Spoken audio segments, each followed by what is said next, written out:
victory, baby.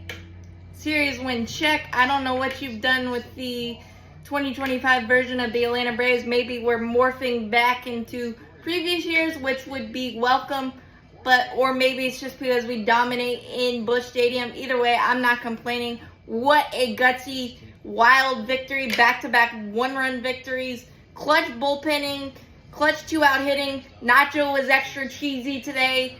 Coming up for Austin Riley, which is unfortunate, but next man up, as everybody hates to say, but that's the reality of the Braves right now. Joey Wentz rewriting the Atlanta Braves record books with a record 6 strikeouts in 3 scoreless innings, most by an Atlanta Brave reliever in his first appearance in the Braves uniform. So that's a big-time tip of the cap. Maybe he was always destined to be an Atlanta Brave, because that cutter was cutting the Cardinals out quickly and absolutely amazing, picking up Aaron Bummer, who had a rough second inning, but the offense getting going early and often, which has been a nice trend lately on this road trip, wins or losses, which is nice. Ronald Acuna Jr. in the 3-hole, still doing Ronald Acuna Jr. things. Got a hanger-banger curveball from Fetty and deposited it for 1-0. Ronnie is king.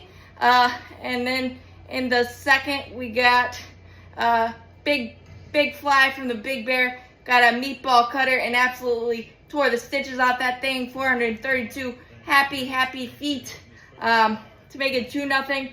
And then Ozzie ambush mode single. Nacho the other way.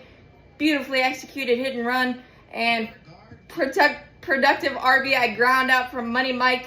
He's had some good at-bats lately. I know it might be small and incremental steps, but he's looking a lot better. So you take it where you can get it, 3-0.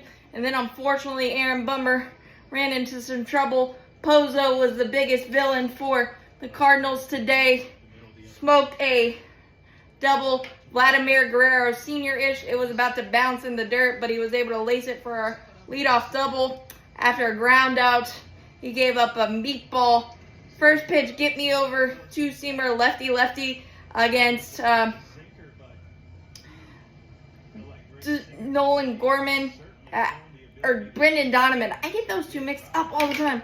To make it 3-3, it's stuck there because Joey Wentz was amazing. And then, unfortunately, Pozo got Montero. It looked like he was sitting on the splitter because he loves that down and in, and he absolutely obliterated it over the Braves bullpen to make it 4-3. And then Dylan Lee, kind of the victim of some soft contact devil. Not bad pitches, just bad luck. Late in this first half, he's been so amazing, but he gave up a bunt single to Nolan Gorman. Victor Scott chose to bunt with 1 out, and then Brendan Donovan floated a single on a kind of a hanging slider in the 8th to get an assurance run to make it 5-3, and I'm thinking, oh, well, at least it won't be a 1-run loss. And then the Magic 8-ball Braves showed up, leadoff double on a hanging breaking ball by Phil Maton by Jerks and Proform. A eagle eye walk by Ronald. He literally saw 6 balls in that count, but John Tampain changed his zone. I don't know if he got hot in the later innings, but he changed his zone big time. But Ronald didn't expand. Eagle eye walk there, and then that man again, Sean Murphy, 3-run Jimmy Jack, got a meatball cutter with 2 strikes and absolutely obliterated it. I thought it was gonna get robbed, but not so fast with how hot Murphy is. He's higher than Dancing Bobcat on the surface of the sun, so I should know better. 3-run Jimmy Jack to flip the scoreboard, and then unfortunately Daysville, after striking out Wilson Contreras on some painted 99, the GPS got a little broken, walked 3 batters, but there was some squeeziness and some good battles by the Cardinals, especially Sajaci, a 10-pitch battle that ended in a walk, and then unfortunately he yanked one of those curveballs to Donovan with on a 1-2 count, and Murphy couldn't corral it. but he was able to calm down and keep it tied 6-6 as he was able to blow 98 by Donovan. So that was fantastic there to keep your composure and keep it tied and give us a chance. Ryan Helsley, one of the best closers in the game, decided to throw Nacho Alvarez 5 sliders instead of the 101 and 101 and above. And thank you so much, because Nacho didn't try to do too much, laced it for a single. Then Money Mike, a beautifully executed sacrifice. Drake Baldwin laced 102.3 through the right side, hit it too hard, first and third.